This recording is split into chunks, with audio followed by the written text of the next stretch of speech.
Hello and welcome to Full Disclosure, a podcast project conceived entirely to let me spend more time with interesting people than I would ever get on the radio. Irvine Welsh, welcome. Thank you, James. It's lovely to have you here. Could start anywhere. Let's start at the end. Let's start with a new book, Men in Love, which is the sixth. I'll take your word for it. Well, I'm doing it from memory, Yeah. so I'm thinking characters, featuring the characters that you introduced us to in Trainspotting, but there's one book set before Trainspotting. Skag Boys is set before Trainspotting. Right, yeah. Porno T2. This is how not to build a brand. You know, they tell you if you want to do that, you want to be successful, you write them sequentially. But I've completely messed up there, and I kind of have to have a reason to, I'm writing these characters all the time. So they're like a little guide. These characters and the characters in another book, Glue, they're like a little life guide for me. And but to publish, to actually be bothered getting them together in a book form, I have to have a theme that hits me, And I just think that everything is so negative in the world just now that the theme was basically love. I'm thinking, like, when do people get serious about love? And it's usually in the mid-20s. They've kind of been socialised by their parents and their family and their school and their neighbourhood. Then they get into the influence of their peers. And round about the mid-20s, that's when people start to get serious about relationships and romance, and to make all these big decisions about, are we going to be together? Are we going to live together? Are we going to buy a house? Are we going to rent a house? Are we going to have kids? Are we not going to have kids? Who's going to have a career? We're both going to have a career. How are we going to manage that? If we have kids, we'll have to move again so we can be near a better school for them. Or what, So everybody's got to make all these decisions in quite a narrow time frame when you're at your least able to do it. So I thought, who would be the least able characters to execute this in this time frame? And I thought, well, the Trainspotting guys have got all those stories about them in their 20s, so start pulling them together. And I didn't know that. So you're constantly, for your own amusement, you're constantly you're unspooling their lives, their narrative arcs, and only now and then do you feel the urge to pull them. They'll jump in, they'll jump into my consciousness, and I'll just go with it and write something. And sometimes it's just notes. Other times it's a fairly detailed story, quite a dense, publishable story in itself, which kind of then this is the densest becomes a chapter in the book. This is the I couldn't stop with that one. But once I got going, I thought, how can it's one of these books that you think to yourself, you start writing, you think, how did I finish this? So I just, I just wrote the end arbitrarily. No spoilers. You did get to the end, and chronologically, it was quite fortuitous, really, because age-wise, it coincides with the arrival of ecstasy, which has a complicated but very clear relationship with love. It was fabulous. It was a fabulous time because, I remember particularly growing up in Scotland, it was like a sort of a kind of sexual apartheid almost. Like, you went to the guys would drink in the bars in Leith and the girls would drink in the lounge. And then you went onto a club and the guys would sit and drink in the club and the girls would dance together around the handbags.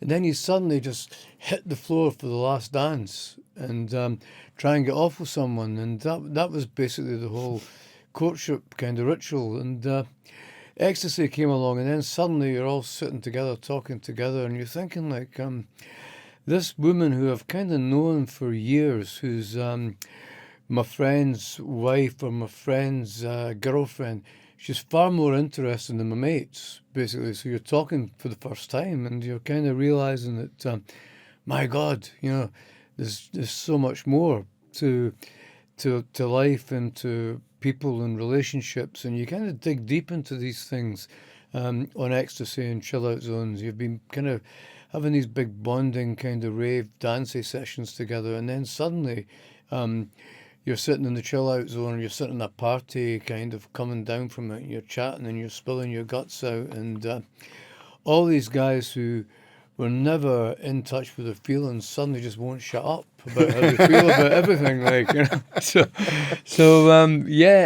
was such an interesting time. I just got back from Ibiza I was there on Saturday. Were you DJing? I was DJing until 4 in the morning, which was terrible for me. I'm usually in bed by 11 o'clock these days, so a shift like that is a tough one for me. But it was a lot of my old cronies from. Some of us have got this record label, the dance music label, and we've got one of our pals, Dave Beer from Back to Basics, which is the oldest house music club. He's brought an album out which is fabulous. So it was a kind of like an old ravers reunion, and it was great. But I'm just thinking, like, I managed to do it without any alcohol or any drugs, and I think this is a great thing, but also a terrible thing. You know, again, I don't know whether I felt proud of myself or embarrassed. Probably a bit of both. Let's back right up then. Let's go back to Leith in 1958. There wasn't a lot, as far as I can tell, and you'll correct me if I'm wrong. There wasn't a lot in your childhood that points towards where your life would later go, in terms of who you are now, in terms of the literature and the. I don't know. I mean, when the shore in Leith now is all kind of posh Michelin star restaurants, but it used to be a kind of, a sort of sailors kind of bars and kind of prostitutes under street lamps. And I remember going down there as a kid when we were in preschool, with my mum and my auntie Joyce and my cousin Raymond, and there was a woman standing literally under a lamppost in the street corner waiting for the boats to come off. And I remember running across the road and hugging her, kind of grabbing her around the legs and saying, my mum was really embarrassed, trying to pull me away. And I was saying, Mum, I'm going to marry that lady. And the prostitute was embarrassed as well, and you could see when we got home, kind of, my mum was said to my dad, I think we're going to have problems with this one. So what was that? I don't know. I think it's like I was just fascinated by. I think when you come from a port area, you're always fascinated by travel. And I think one of the guys in the book there, the old merchant seaman who's a sage, says to the guys that if you're born in a port, this is not your home. This is a gateway to your home, and that your home is the world, basically. So you were conscious of the world outside. Yeah, I was conscious of all these. A boat would come in, and you'd hear all these people with strange accents. I mean, a boat from Holland, kind of Dutch seamen, and there was just something very vibrant about it there, and it drew you from Leith to up to Edinburgh during the festival, where everybody was from all sorts of came in from all sorts of places, and then it kind of drew me down to London just for that. Not that kind of sort of middle class kind of cosmopolitanism. Aren't these restaurants nice? You know what I mean? But I just interested in lots of different people from lots of different places with lots of different stories to tell. So it was the stories you were chasing. I think so, but yeah, I mean and also trying to get some kind of experience of life, and trying to find out places where I might get that from. Yeah? So to get your own stories as well, to do things that to do like things. Stories. I mean, stories that happened to you. Yeah, I mean, again, we're fortunate in that we're a living culture. Now everything's online, and we don't really kind of have a culture anymore. We have. We're moving into a post-cultural era where everything is just, we're there to take instruction now, basically. That's the way the world is going, the way the technology is driving the world. Well, all that we have that they want is our attention. Yeah, all of our attention and our experiences that are being kind of farmed, basically. What were you like at school, Irvine? Terrible. Were you really? Really, I mean, bright, but easily distracted and full of mischief, and the sort of kid who kind of wound up a lot of the other kids to, I always felt that I was a bit of a class warrior in two different ways, because I always thought that we're here, we live in this scheme, the teachers aren't from here, and they were just kind of, working people trying to do their best, basically, but to us, they were these kind of snobby outsider enemies. They and weren't all Gene that. Brody. Yeah, and it was a sort of. We did give them a terrible time. You'd moved to Muirhouse by then. We moved to Pilton first Right. to the prefabs, and then down to Muirhouse to the estuary, and what they called the slum clearance. Then they knocked down a lot of the old tenements on one side of Leith, kind of Burlington Street, Bonington Road, Jane Street, all these places, Tennant Street, and we all moved en masse down the estuary, basically. So I suppose what I meant was, academically then, there wasn't much indication of where you might go. But in terms of the sort of timeless business of storytelling, you were steeped in it from a very early age. Yeah, I mean, I was, I loved it when there was parties in the house, and I would be put to bed, and then I would sneak down, and when everybody got drunk, and just listen to them kind of telling all their tales, and it was like almost like it was like kind of storytelling was like a sequential thing that people did, like kind of, they would spin the bottle and everybody would have a chance to sing. They would do it with storytelling as well. Somebody would tell a tale, and this really fascinated me. And when did you start telling stories? I don't think I ever stopped. I mean, I think I think that's what happens to us in life, isn't it? We're natural storytellers. All we do is we write, we draw, we listen. We run around and kick a ball about, and then basically the division of labour creeps into the picture, and we're kind of assigned to these roles, and all that's knocked out of us. So I never really stopped doing these things. But when would you? I mean, what would you do? Tell stories to your mum, or tell stories to your friends at school? Would you? Stories to my mother and my would you dad. be writing stuff down as well from an early age? Not really writing stuff down so much. Maybe more drawing, more kind of illustrating things, and I got into I kind of got into writing properly from an English teacher who took an interest in me because she read one of my compositions.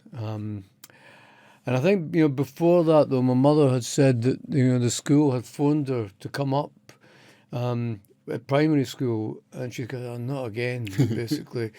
But she says, "No, it's good. It's a good thing he's written this essay, which is really really good, very advanced and all." And I kind of thought, well, it was just a story, and it was like a one-off, basically. But and they were kind of quite. It was a glimmer of hope from my parents that something would kind of turn out okay. So they spotted something. The school spotted something a little bit out of the ordinary. What did your parents want for you? Do you know? Well, the thing was then that it was all about getting a trade. If you were working class, like, get a trade. And they were, I didn't leave school with any qualifications, but through kind of contacts that I managed to get a job. The job I was completely unsuited for, which was a kind of TV technician. You're kind of repairing televisions and radios, and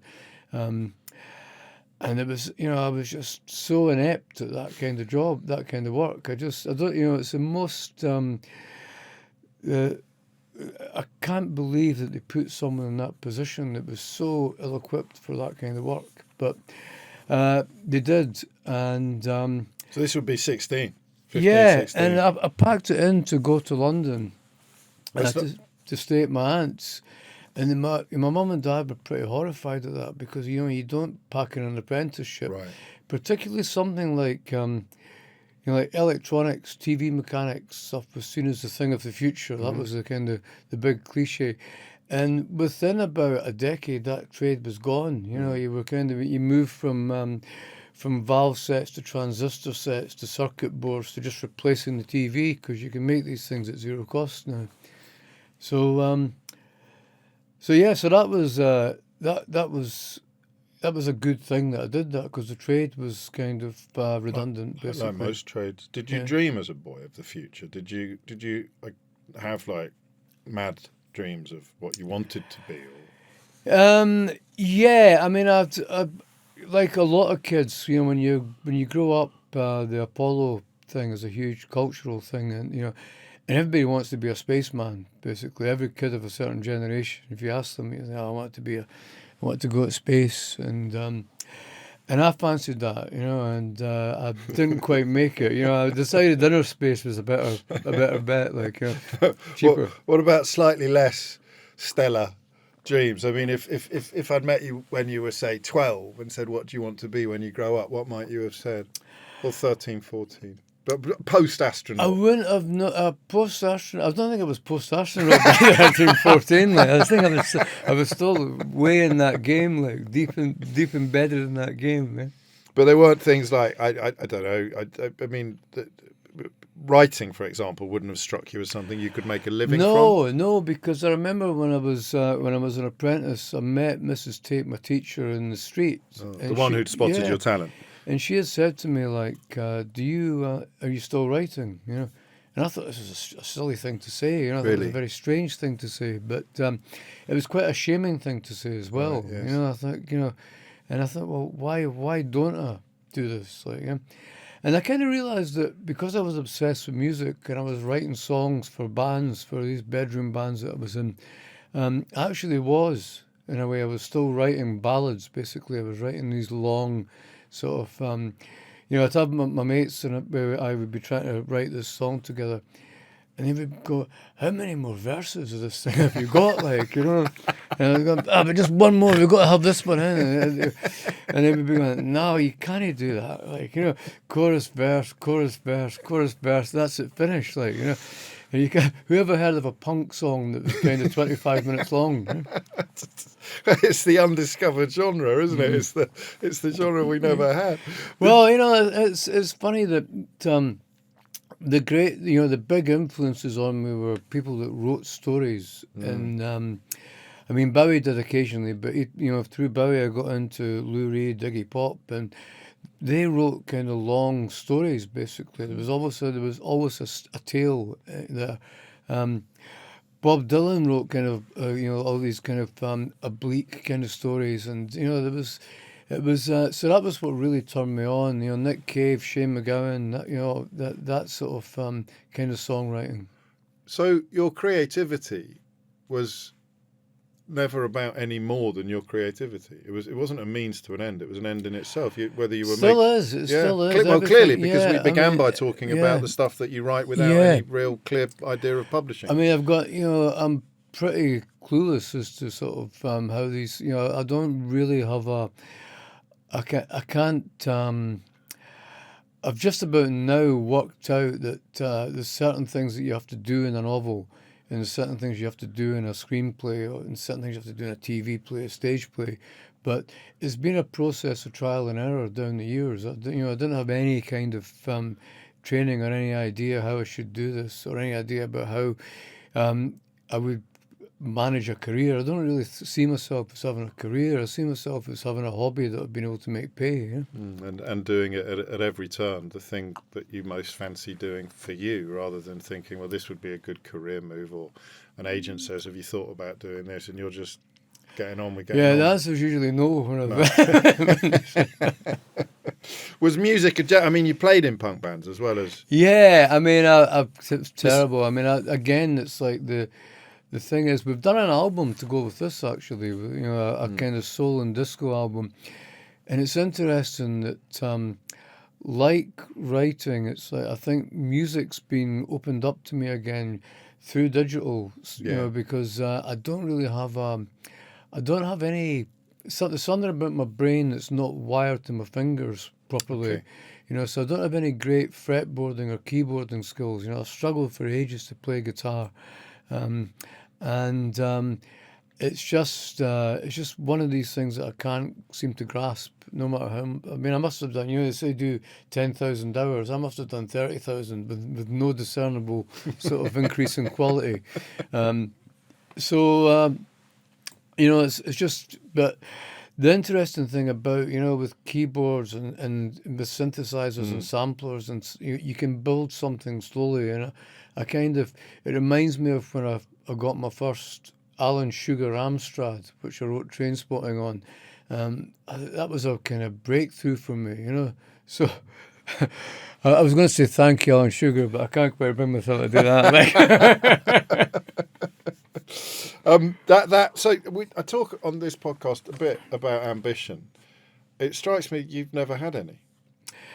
I In the think, conventional sense yeah, of the I word. think my ambition's always been to express myself creatively and to travel. Basically, these are and kind of romantic ambitions as well. I mean, and I've kind of pursued these things. That's been to me has been the stuff of life. Yes. Like I think mostly I've wanted to be a kind of free citizen. Because I didn't want to be. I didn't want to be in a relationship whereby I would have to work for someone for money. And I wouldn't be, the idea of every time I've tried jobs, I can do them and I'm good at them for about a year. And then I think to myself, I can't go into this place at 9 o'clock every morning and come away at 5 o'clock every morning, every single day. Nobody can feel like doing that every day, So I think, nah, I can't. It was the same thing as school. I can't be here. I just can't be in this one place. I want to go for a walk, or I want to just, there's a movie on, I want to go to this afternoon thing in the cinema, Um, I want to chat up this girl that works in the bakery that I met. I want to do all these kind of nice things in life. I don't want to I don't want to sit at an office or sit in a factory knocking kind of house panels together and stuff like that. I can't really do that for very long, basically. So I mean, thinking of the Kinks when you say that, it's got a sort of Ray Davies feel to it. Oh, that's brilliant. Hasn't it, though? That Yes. idea that I don't want to get stuck in this rut, because you start off in it and suddenly 40 years have gone by. Yeah, it goes by really, really quickly. And, I think that, I remember I really annoyed the Telegraph one. This is not when I worked for them. I annoyed them enough when I worked for them, but I annoyed them more when they did some feature. I mean, somebody said, do you regard yourself as middle class now? I said, no, I regard myself, you're thinking it would be all kind of defending, no, I'm working class. I said, no, I regard myself as upper class because middle class people have mortgages and debts and all these kind of things. I don't have any of these things, I just kind of, I just write and travel, and that's what that's what toffs do basically, Yeah. write and travel and just, and It's quite a 19th century yes, existence. I'm a 19th century aristocrat, basically. The TV business, I think there was some sort of electric accident, wasn't there, that crystallised your conviction that this wasn't a job for you. You go straight to London after that. Is that so to stay with you? Do you stay in London? Yeah, actually, I mean, it's... I stay in Southall, Middlesex, which is kind of maybe not the most fashionable part of London. People will think, well, it's like I tend to exaggerate my tenure in Shepherd's Bush and kind of in squats and all that, and kind of play down. Print the legend. Play down when I was staying at Manty Jesse's in Southall and Somerset Road, and getting kind of looked after with big roasts every Sunday and kind of sort of fried breakfasts most days and all that kind of stuff, and so that was. But that was great because, it was a long, that 207 bus down the Uxbridge Road until you got to Ealing Broadway, then you jumped in the tube to Soho, and usually the Vortex for the punk gigs on Monday and Tuesday, which was a hardcore kind of punks thing then. And it was only a few hundreds, maybe about 200 or 300 people when this all started off. And then it just gained sort of... this kind of potency and this sort of mass, basically. And it was like, and Acid House was even more so because you get people who were kind of going to these little clubs and dropping E's and all that, and then suddenly everybody was doing it, all my mates back in Leith who used to say, well, I'll never get into that, that's just nonsense. They became the most hardcore ravers of the lot within 6 months, So, I love it when these things used to happen, before everything was put online, we could just, you could just through word of mouth, people would just get involved in stuff and do crazy stuff and put on parties and put on raves. These were, I was just so lucky to have been very young at punk and still just about the fag end of youth, kind of in acid house, and that's too great. These things really define you. If you've got these, if you've been formed by these things in terms of your culture, it gives you so much. But I think when acid house met football, that was the moment you're describing as the lads who thought they'd never be into it suddenly were. That was crazy. That marriage of cultures. Yeah, it was it was a whole new generation that had come through on the terraces. That whole casual thing had come through just as all the old 70s kind of mob were kind of dying out, and that was their scene basically. It was like so many of the guys who were the main guys in the football scene became the main guys in the acid house scene.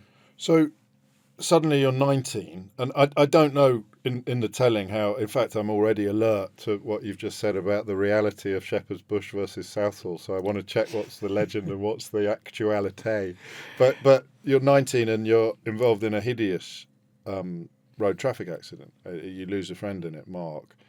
That in some of the stories that I've read, in some of the accounts that I've read, that is the beginning of a spiral that led you to heroin. I don't know if that is I think really, no, I think there's quite a lot of things. I mean, when I was 16, I was out, we were underage drinking, there was 4 of us out, and 2 of us went to the chip shop. Myself and my mate Johnny Toll went to the chip shop, and 2 other pals, Ramey Stevens, Paul Sevier, they got into a van to go back to the scheme, and they had nicked this van basically, and they were driving around, and we were just basically greed saved us, because we were sitting, we couldn't leave the queue. We were getting closer to the chip shop, and it was the queue, and it was Albadoro, which was great chips in Hanover Street. And Ramey and Paul took off, and they died in a crash on the Forth Road Bridge.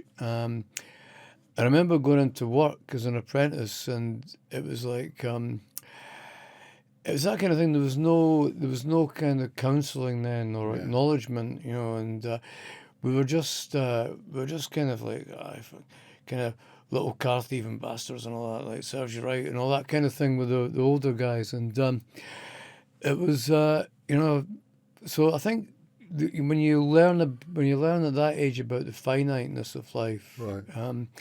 And there's other things on the way as well. I mean, I think that the thing about the car crash is that a really good mate of mine who was working in insurance got me compensation for it, and that was instead of just like kind of pissing it up against the wall. I decided that I would buy somewhere. I would get a mortgage, and but what I did is I put it into an account, but I couldn't get at it, and just left it and let myself just disappear into the ether for a bit. And For how long? For a couple of years, until I could think of what to do with it. I went to America when I was 20. I met this girl who was a photographer, and she invited me out to the States, and I went to Orange County. I went to New York first, and then down to Texas. And I'd barely been abroad, so that was a bit of a sort of a culture shock. And then I went out to LA and Orange County. But that set me off on this path that I knew that I just wanted to travel, And then I was, when I'd been into Northern Soul and gone down didn't go to Wigan, but I went to Blackpool Mecca fairly regularly. And I was just into going to places where there was gigs. So, and there's a Venn diagram there, isn't there? There's a sort of clash of influences. You talked about a nihilistic phase? Is that an exaggeration then? Was it more the case that you were just getting stuck right into everything? Stuck into everything, but I think because if you've got this money in the bank, there's a part of you, even when you were struggling with things, there's a part of you that's got the concept of a finish line or a light at the end of the tunnel, maybe. Definitely. I mean, I've always thought that I never wanted to get trapped. I wanted to experience everything, but I didn't want to get stuck in anything. I wanted to kind of just experience it and then move on. And I think that the most nihilistic I got was the time when I really got into heroin, because my dad had died, and that was quite hard on me, basically. And You're very close to your dad. very close to him, yeah, a great guy. And again, at that point, you have that thing that you think you're immortal at that age. You know, you don't have any concept of your mortality, and to see that kind of curtain come down was like, you think, God, everything's fucked now. I can't really, I can't get past this or get over it or go through it. And it was like the fun drug taking, and I'd been occasionally using heroin, but it became hardcore that one summer that I was just trying to basically pain manage with it. Yeah. You know, blot out that kind of psychic pain, and then it comes flooding back times 10 when you're looking for a fix. So yeah, that was a difficult time. But even then, as much as it is kind of as bad as it was, there was interesting things in it. There was a lot of excitement and learning in it. You know, you were taken away from your groups, your peer groups, and stuck in this place where there's all these characters that have had very different lives and very different backgrounds from yourself. Some who were very, very damaged, and who, from heroin was basically just a symptom rather than the underlying kind of cause of their pain, basically. You know. And I think, well, and it kind of taught me then that I wasn't in that position. Me and a few others were just like, it was a short-term thing, like bereavement, relationship breakdown, all these things that you kind of, they're horrible, but you get past them. Okay. There wasn't any deep-seated post-traumatic stress disorder stuff going on. So I think that was a kind of a good learning experience for me, and that ultimately I don't really belong here. Where do you belong? Because I'm struck that you've talked about a few cultural movements, a few geographical locations. You've clearly got and class mobility as well, to the Telegraph's great chagrin. And you're clearly fluid. So where do you belong? I don't know. I mean, I think that we get too obsessed about belonging and identity, and I don't think it ultimately does us any good, you know. But you get on with people, so you never felt that you didn't have a tribe. Partly because your family was so big, and then you had groups of friends, and I think that I've always found a tribe, whether it's been like kind of football or music, and it usually is when you're working class. It's usually your football mates, or it's usually your the people you go to gigs with, or the people you go to raves with, or and it's like kind of it was interesting that one of my main tribes is that kind of acid gang, and we're all still together basically. Right. You know, we're all still jumping around in Ibiza at the weekend, and it's kind of like a bunch of segments of different people. There's like, there's my Edinburgh mates, my London mates, my mates in America, and West Coast and Chicago and Miami, and just everywhere you've been, you find your people basically. So getting off heroin wasn't like an epic exercise. It wasn't. It's horrible for.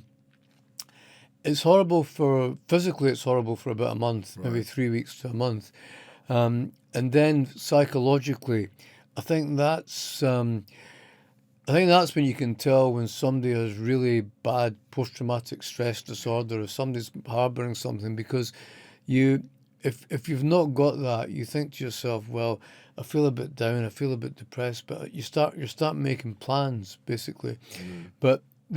For people that haven't got, that are trapped in the cycle of kind of stress, and they've maybe had some kind of abuse going on in their life previously, they're stuck in this place again. It's almost like that. How do I get past this? And I think Spud in the book is a character a bit like that. How do I? He can clean up easily enough, but he can't get past the psychological barrier and the psychological dependency on the drugs. And in order to write a character like Spud, and indeed the characters that can almost take it or leave it. It's not about how addictive the substance is. It's about how addictive the personality is. And you need to take drugs very seriously to write that well about them. Yeah, let me rephrase that. I don't mean you have to take drugs very seriously. It helps a little bit sometimes. But you have to recognise the seriousness of the process. You have to recognise what what's happening with addiction, what happens with addiction in society in general, and how things I think are much more desperate now. And street drugs are just they're just the tip of the iceberg, really, in the whole kind of the whole sort of monster of addiction. If you look at the kids that are the equivalent to these guys in the 90s now, in the late 80s, early 90s now, everything for them in schemes these days is set up for addiction. You've got you've got online pornography, you've got young guys who kind of can't get an erection without Viagra, masturbating to pornography, they can't form a relationship with the real person in front of them. You've got online gambling, online gaming that people can quietly lose everything they've got in seconds. You've got the kind of online delivery. You've got salt and sugar basically, and additives, just kind of fats and all that, just thrust into your body, literally spoon fed by the delivery drivers. You've got gaming, you've got the drip of the dopamine hit as you're playing these games, these kind of sort of crazy, kind of mad games that get more kind of violent and twisted and out there all the time. So everything is set up for addiction, but it's set up for people to be addicted quietly at home. God. The more you describe that, the more... And that's before you stop kind of, the big pharma and the colonisation of the NHS and the using doctors as basically their local pharmacists to punt their drugs for them. So it's, if it wasn't clear already, the rationale behind going back to the late 80s for the new book, Men in Love, is partly as an antidote to where we are now. Yeah, and the album was, we did the album, which is a disco soul album, because I wanted to write an optimistic book that flies in face of these times. Now. Yeah, and could you set an optimistic book now? It's very difficult to do that, and it's very difficult to write a dramatic book now because of the mobile phone. Yeah. You think, I wrote these 3 crime books, and I'm thinking, you spend most of your time thinking, how do I get people to not get a signal? I don't think we'll move on. I think to me, this big series of Oasis concerts is almost like a test. Yeah. It's a laboratory for me, because I was at Iggy Pop in Derbyshire, and the interesting thing was that everybody started shouting down anybody who had the mobile phone up. They started saying, "No, get it down, get it down." And if everybody's at the Oasis concert like that, it's just going to be a complete and utter waste of time. If people just stop and enjoy the experience, I think it'll lead to judicious use of the mobile phone, or actually throwing these things away, because they're totally dysfunctional. They're like, you see people walking down the streets. It's like, hopefully, if our species survive another 50 years, we'll be looking back on films. It'll be like people chain smoking in the 50s. It'll look ridiculous and silly, with the mobile phone stuck to the face. Much more dangerous than cigarettes ever were. And the worst thing about them, the worst thing about algorithms, mobile phones, and AI and all this stuff is that it's basically, television kind of started it, but it's taken on from there, and it makes people live outside of their own reality. Their own existence becomes less important to what they actually see on the screen. So the reality that we perceive and that we experience, our own life experiences, become less important than someone else's that are fed to us. Your move from creating for your immediate circle or for your own satisfaction chronologically coincides with when Men in Love is set, because you move back to Scotland in the late 80s, and you start putting together the little stories that would essentially be the genesis of the whole Trainspotting process. So those two things happened at the same time. Yeah, I actually moved back to Leith, and it was... To do an MBA. I worked for the council, and they sent me to Heriot Watt on the Monday, which was great because I was, as long, if you're working a 5-day week, 9 to 5, if they say, do you want to go to university for one day, you think, oh yeah, I get paid for a qualification. Yes, brilliant, So, and it's great after you've been raving for a weekend, and then you go to this incongruous place where you're doing an MBA and you're talking about, sort of quantitative methods and accounts and finance and human resource management and all this nonsense, basically, that people that do MBAs talk about, so you're sitting there, and it's a nice ease into the week, Yes. And then you go into Suicide Tuesday, basically, back at work, you're like, but you were now writing more seriously, or was it just the diaries, the sketches, the stuff you'd always been doing? The great thing about the council was that it taught me to write in volume, because you have to do these massive reports that the councillors vote on, the committees vote on. And they only read the top page, which is a summary of the report, but you have to just have this thing, and you kind of, so you get, and it's just usually rubbish that you put in there, but you get used to writing, and I thought to myself, I could never stay the course. I could always, I would write a chapter, and I thought it would be quite nice, and I'd write another chapter, it wouldn't be so good, then I'd write another one, it would just be notes and all that. And I realised that just through doing all this stuff, it's all about volume. You don't write a book, you build a book. You kind of you smash something out, which is a mess, but in there's the themes, there's the beginning, middle, and end. There's a few characters, and you just build it up from there in subsequent drafts. And the council taught me how to spew out words, basically. And never mind that. Don't think about being creative or artistic or anything like that. Just knock it all down, and there'll be good stuff from there. And then once you've got a rough story, then you start to basically, the characters in the story start to propel themselves, and you think you're being creative as such, but you're not. You've just built a structure through your solid graft. Well, that's the craft, isn't it? And then you bring the art. So yeah, well, the art finds the craft finds the art through you, basically. Clearly, but without the council reports, who knows where you without the council reports, thank God for the council. And I could always had this.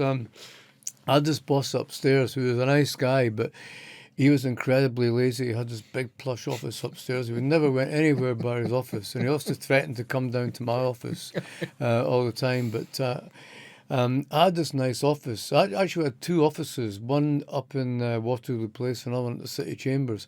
I was always between the two for some reason, And I would sit there with all these boring, horrible contracts or competitive tendering contracts on my machine, and then I would have my novel on the on another file. So every time anybody came in, I would just flick over and say, well, point at the screen and all that.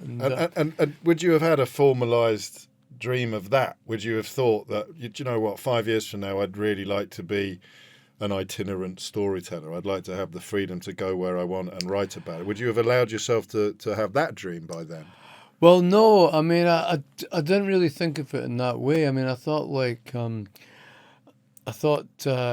I'll take a career break soon for a year and maybe go away somewhere and write. And I didn't expect to be published. I didn't expect, it's like when the first book was published, by the time it took 2 years between getting accepted and coming out. I naively thought it's going to be in the shops next week. They've said yes. Well, how's it not in the shops? This is like there's a village in Scotland missing an idiot type of thing. I don't really know about these whole processes in that industry. So I was just shocked that it didn't come out. It didn't come out when it was supposed to have. So and they found you. Well, I wrote another one basically in between, just while you were waiting for them. Yeah, while I was waiting. So it was almost like 2 books down before I. Acid House. Yeah.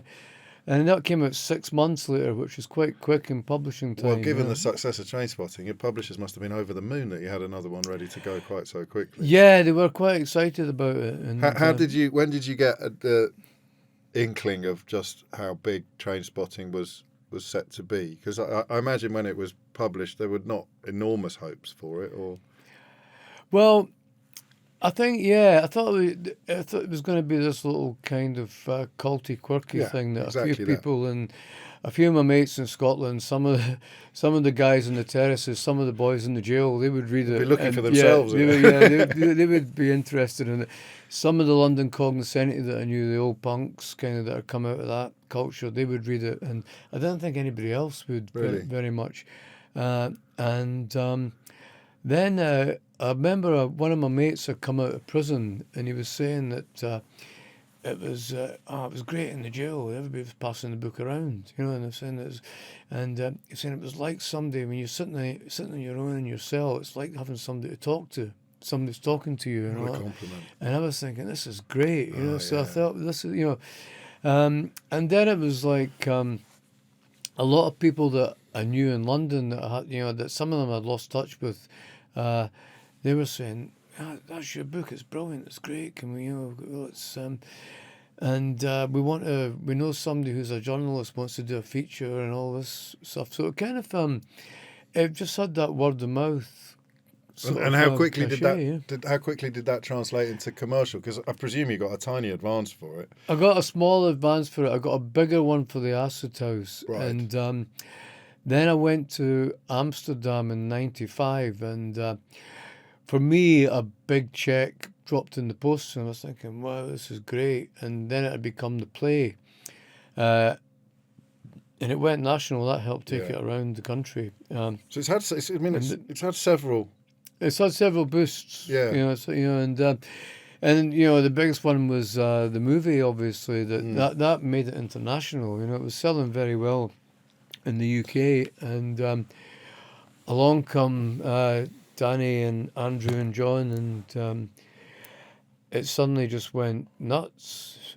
And continues to. In many ways, it's part of the cultural furniture, isn't it? It is, and it's and it's like I thought why has it stayed around for so long? And I think that a lot of analog stuff is ossified, and it's like because culture's so throwaway now. But if you look at like the top 100 albums of 1990, they're still the top 100 albums of 2000, 2010, 2020, 2030. It's the same kind of bands and names again, and you might get one or two like Eminem or Daft Punk or Fatboy Slim that kind of will jump into that, but most of them it's what was already there.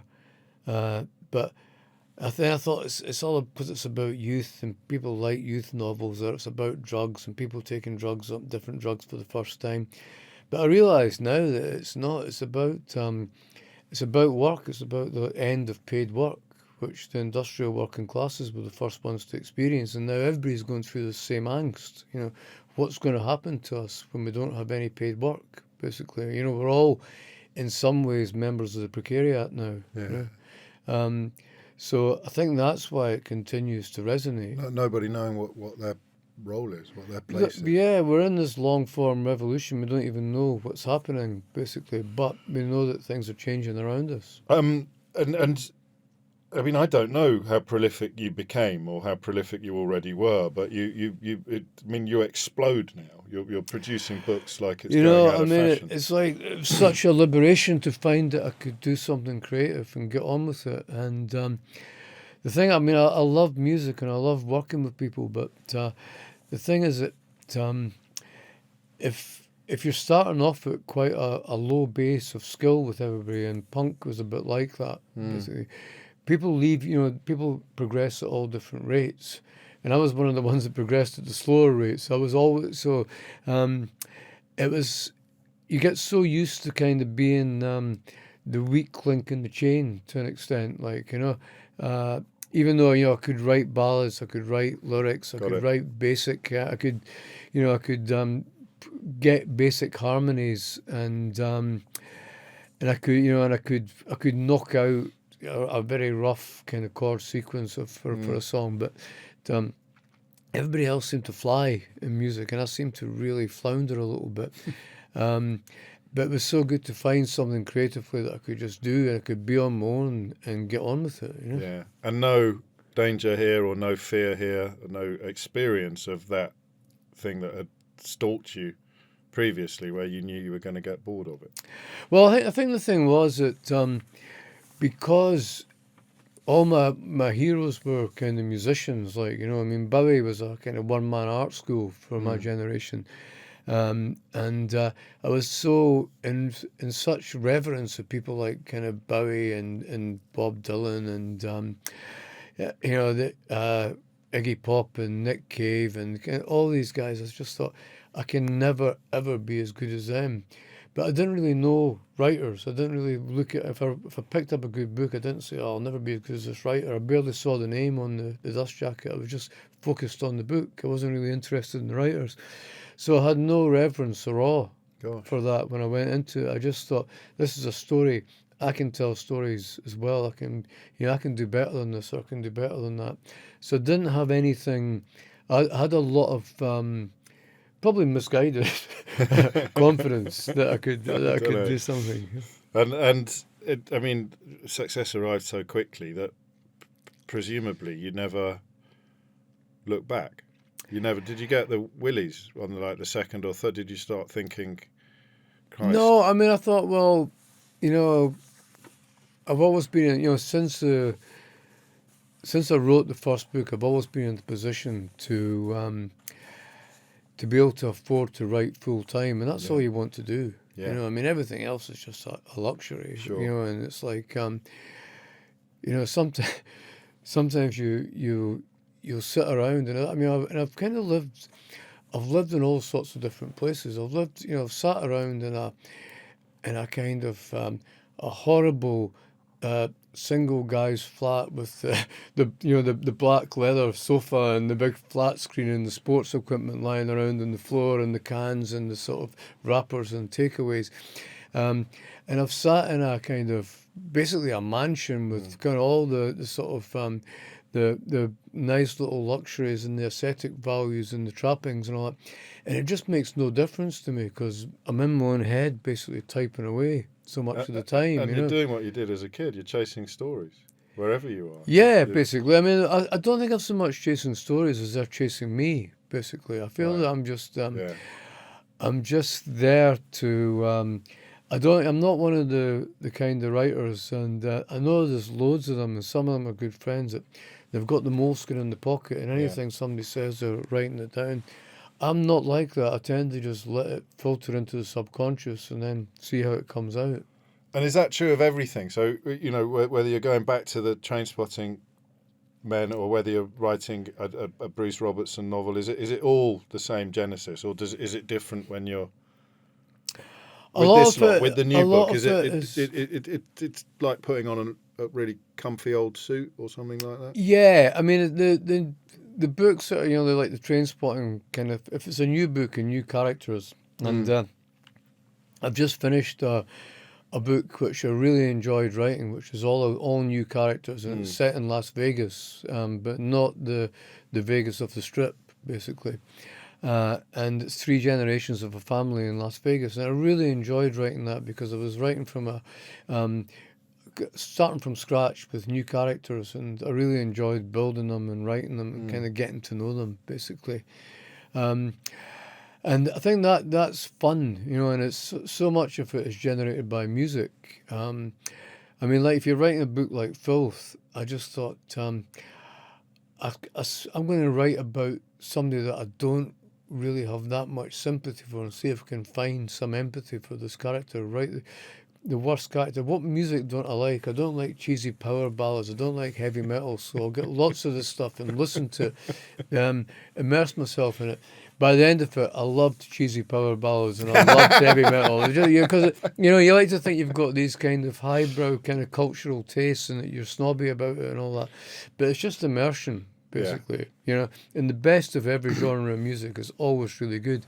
So I got into all this stuff, and I thought, and Bruce Robertson just came at me from there. Basically, it just formed out of this music. So we've not met before, and I didn't think this before we sat down, but you're, and we touched on it a bit with that 19th century business earlier, but in many ways, you're a travel writer who writes fiction. You're constantly traveling and touring and absorbing but like all the best travel writers, you're constantly looking for yourself, like a Patrick Leigh Fermor or a Bruce Chatwin or someone who. I'm not having much success in finding them. Well, Like, it's traveling hopefully, isn't it? yeah, I mean, traveling hopefully is always better than arriving, and Yes, you know, exactly you kind of I do. I just, it's like I always get that charge of excitement when I'm at an airport, even if I'm flying to somewhere that I've been a million times before. That it's like if I'm flying to Manchester, I'll be so excited. I'll be thinking, oh, Manchester, this is going to be great. I'll see so and so, and I'll see such and such, and I'll go there, and we'll do this, and we'll do that, and all that. And if it's somewhere that I've not been before, I'm really, really kind of excited again about that. We were. We're back to Leith, aren't we? We're back to the dockside and the sense of boundless opportunities at the bottom of your own road. Yeah, I mean, it's like I remember. My pal Alex Nightingale used to have in his office, and he was a promoter, and he used to an agent. He used to have this map of the world, and we used to talk about this map of the world and point to where we're going to go next. And he was going to say, "I'm going to go there," and I'll say, "I'll go here." And we'll talk. And eventually, I had to take the map down. I had one in my office. I had to take it down because I was just so. I thought I just kept planning trips all the time, like you got to stay in sometimes, like you're kind of you're losing a lot of wives and girlfriends here, like stay at home. Yeah. I guess there's three types of reader for Men in Love. There's people who've read everything you've ever written. There's people who read the first Trainspotting book and will be very drawn to the idea of what happened immediately after that book ends. And then there'll be people who have never read a word you've ever written before, who will be arriving in the world of Irvine Welsh for the very first time with this one. Will they all be satisfied? Yeah, massively satisfied. They'll all be absolutely delighted, or their money back from Random House. But do you think that? I mean, do you ever sort of think that those different threads for the reader, or you're just writing for you? Yeah, no, I'm incredibly selfish about it. But it's served you well, hasn't it? Because yeah, it means that every story you think, if you don't please yourself, you're not going to be able to please anybody else. But the interesting thing is that working in film and TV is a completely different experience because it is it's so about audiences and target groups, and it's so about what's gone before, how do we reference this, and it's so collaborative as well. So you have to think in a very different way. And you like that? I do like it. It's a fabulous discipline. As long as you've got this to come back to, yes, you can deal with that. It's like the thing is that, again, this is great, and it's a fabulous freedom, but you're kind of playing God, and you're spending all this time with people that don't exist, which is kind of quite a crazy thing to do, So it's actually good to get hauled in, and it's great. It's nice to have your ego put back in check again. When if you're working in film and TV, and the T-boy will come in and scribble some notes and all that, change this, change that. There's everybody. You've got the director, the producer, the probably at least one producer, sometimes two or three. Maybe even a financier, maybe a lead actor, or so you've got all this stuff going on. You've got all this collaboration.